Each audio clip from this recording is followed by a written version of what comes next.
Hello दोस्तों, मेरे channel फिल्मी स्टोरीज में आपका स्वागत है। आज हम आपको एक बेमिसाल चरित्र अभिनेता की दर्दनाक मौत की जानकारी देने जा रहे हैं। वो सीताराम पांचाल थे, जो अपने किरदारों के जरिए लोगों के दिलों में अलग पहचान बना चुके थे। आखिरी समय में वो खुद को मौत से बचाने के लिए लोगों के सामने गुहार तक लगा रहे थे। सीताराम पांचाल हिंदी सिनेमा का सशक्त अभिनेता, जो एक गरीब के घर में पैदा हुआ था। हरियाणा के नरवाना में एक चाय की दुकान चलाने वाले श्री राम पांचाल के 4 बेटे थे। उनमें तीसरे नंबर पर सीताराम पांचाल थे, जो साल 1963 को पैदा हुए थे। पिता भले ही चाय वाले थे, मगर सीताराम के सपने बहुत बड़े थे। वो एक अभिनेता बनना चाहते थे। इसी वजह से नरवाना और कुरुक्षेत्र में पढ़ाई के दौरान ही वो थिएटर और नाटकों में हिस्सा लेते रहे। वहां कई अवार्ड जीते और पढ़ाई पूरी करने के बाद अभिनेता ने वक्त बर्बाद नहीं किया। वो सीधा दिल्ली आ गए। यहां नेशनल स्कूल ऑफ ड्रामा में एडमिशन हासिल कर लिया। अभिनेता संजय मिश्रा भी एनएसडी में उनके बैचमेट हुआ करते थे। दोनों ने ही यहां अभिनय के गुर सीखे और साल 1989 में ग्रेजुएट बनकर बाहर लौटे। इसके बाद वो मुंबई चले आए और शुरू हुआ संघर्ष का सिलसिला। मगर अभिनेता सीताराम की किस्मत तब चमकी जब वो डायरेक्टर शेखर कपूर से काम मांगने पहुंचे।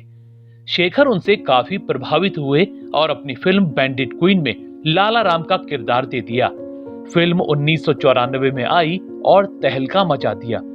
पहली ही फिल्म से सीताराम ने भी अपनी पहचान बना ली। इसके बाद उन्होंने कई सफल फिल्मों के जरिए अपनी धाक जमा ली। साल 2001 में आई लज्जा हो या साल 2002 में आई लीजेंड ऑफ भगत सिंह। छोटे किरदारों में भी उनके अभिनय का कोई जवाब नहीं होता था। अपने करियर में उन्होंने वैसे तो कई फिल्में की, मगर जिन फिल्मों ने उनको बेमिसाल चरित्र अभिनेता की फहरिस्त में शामिल किया, वो पीपली लाइव, पान Singh Tomar, slum dog Millionaire, हल्ला बोल और जॉली एलएलबी 2 रही। निजी जीवन की बात करें तो सीताराम पांचाल की शादी उमा नाम की लड़की से हुई थी। दोनों का एक बेटा हुआ, जिसका नाम ऋषभ है। दोस्तों, इतने बेमिसाल अभिनेता की मौत के बारे में जानकर आप चौंक उठेंगे। आमिर खान, अक्षय कुमार और अजय देवगन से लेकर बड़े बड़े सुपरस्टार के साथ वो काम कर रहे थे। करियर भी बहुत अच्छा चल रहा था, मगर अचानक जिंदगी में जैसे सब कुछ थम गया। उनको कुछ समय से परेशानी हो रही थी। सांस लेने में भी दिक्कत हुआ करती थी। 50 साल की उम्र थी तो लगा काम की थकान होगी, मगर जब हालत ज्यादा खराब होने लगी तो वो अस्पताल पहुंचे। वहां डॉक्टरों ने जांचें करवाई। रिपोर्ट आई तो सब हैरान हो गए। उनको फेफड़ों का कैंसर था, जिसकी वजह से उनकी हालत बिगड़ती जा रही थी। कैंसर तेजी से शरीर में फैल रहा था। इस खबर ने सीताराम और उनके परिवार को चौंका दिया। उन्होंने कैंसर से बचने के लिए एलोपैथिक इलाज शुरू करवाया। फिल्मों से जितना कमाया था सब इलाज में लगा दिया, मगर कैंसर फैलता ही गया। इसी बीच उनकी किडनी भी खराब होने लगी। अब ना पैसा बचा, ना ही सेहत। मुफलिसी की वजह से एक्टर ने सस्ता होम्योपैथिक और आयुर्वेदिक इलाज करवाना शुरू कर दिया, मगर उनकी हालत और बिगड़ने लगी। वजन तेजी से गिरता जा रहा था और एक समय में तो उनका शरीर बस 38 किलो का हड्डियों का ढांचा रह गया था। अब इलाज करवाने के पैसे नहीं बचे तो बड़ी मजबूरी में वो लोगों के सामने आए थे और सोशल मीडिया पर कहा था कि भाइयों, मेरी हेल्प करो, मेरी कैंसर से हालत खराब होती जा रही है। मैं आपका कलाकार भाई सीताराम पांचाल।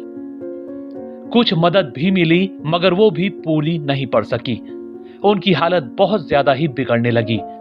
अक्टूबर 2016 के बाद तो वो चलने फिरने के काबिल भी नहीं रहे और घर के एक बेड पर ही अपनी मौत का इंतजार करने लगे। कैंसर के दर्द की वजह से उनका हाल बहुत बुरा था। 10 महीनों तक वो ऐसे ही बेड पर जिंदगी और मौत की जंग लड़ते रहे। कुछ महीनों में किडनियों ने भी काम करना बंद कर दिया। 10 अगस्त 2017 के दिन अचानक ही उनकी सांस बहुत ज्यादा फूलने लगी और ऑक्सीजन लेवल तेजी से गिरने लगा। घर वाले फौरन ही उनको अस्पताल ले गए, मगर इसी बीच सीताराम पांचाल की जिंदगी का दर्दनाक अंत हो गया। दोस्तों, आपको अभिनेता सीताराम की कोई फिल्म या किरदार याद है तो हमें कमेंट में जरूर बताइएगा। ऐसी ही और स्टोरीज को जानने के लिए आप मेरे चैनल फिल्मी स्टोरीज को सब्सक्राइब भी कर सकते हैं। बस बेल आइकन दबाना मत भूलिएगा।